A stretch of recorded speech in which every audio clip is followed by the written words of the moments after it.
আসন্ন জাতীয় সংসদ নির্বাচন সামনে রেখে নানা সমীকরণ কষছে গণ অভ্যুত্থানের নেতৃত্ব দেওয়ার তরুণদের দল জাতীয় নাগরিক পার্টি এনসিপি। বিএনপি ও জামায়াতের বাইরে নতুন একটি তৃতীয় রাজনৈতিক জোট করে ক্ষমতায় যাওয়ার স্বপ্ন দেখছে তারা। এনসিপির প্রস্তাবিত ওই জোটের আলোচনায় ছিল এবি পার্টি, রাষ্ট্র সংস্কার আন্দোলন ও ইউনাইটেড পিপলস অব বাংলাদেশ। কিন্তু আপ বাংলাদেশকে অন্তর্ভুক্ত করা নিয়ে এনসিপির মাঝে তীব্র বিরোধিতা দেখা দিয়েছে। দলের 40 জনের মধ্যে মাত্র 3 জন আপ বাংলাদেশকে জোটে নেওয়ার পক্ষে, বাকি সবাই এর বিরুদ্ধে নিজেদের মতামত জানিয়েছেন। জুলাই গণ অভ্যুত্থানে গুরুত্বপূর্ণ ভূমিকা রাখা ছাত্র নেতাদের সমন্বয়ে চলতি বছরের 9 মে যাত্রা শুরু করে নতুন রাজনৈতিক platform United People's Bangladesh. Skin শুষ্ক রুক্ষ হয়ে যাবে বলে কি বাইরে যাবে না? জাস্ট 1 2 3 4 করো, স্কিনটাকে রিভাইভ করো। দলটির নেপথ্যে রয়েছে বাংলাদেশ ইসলামী ছাত্র শিবিরের সাবেক বেশ কয়েকজন নেতা। 82 সদস্য বিশিষ্ট কেন্দ্রীয় কমিটির আহ্বায়ক আলী আহসান জুনায়েদ ঢাবি শিবিরের সাবেক সভাপতি এবং সদস্য সচিব হলেন আরিফিন মোহাম্মদ হিজবুল্লাহ।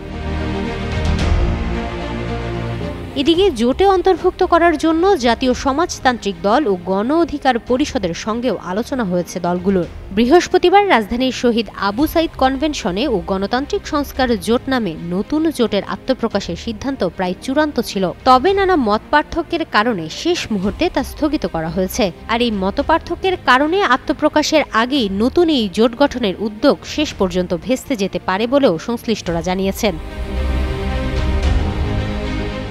রাষ্ট্র সংস্কার আন্দোলনের প্রধান সমন্বয়ক হাসনাত কাইয়ুম বলেন, জোট গঠনের সিদ্ধান্ত চূড়ান্ত হওয়ার পর শেষ মুহূর্তে তা স্থগিত করা হয়েছে। কারো বিষয়ে আপত্তি তোলা হয়েছে, কেউ সময় চেয়েছে। এখনও আলোচনা চলমান। আলোচনার ভিত্তিতে এ জোট হতেও পারে, আবার নাও হতে পারে।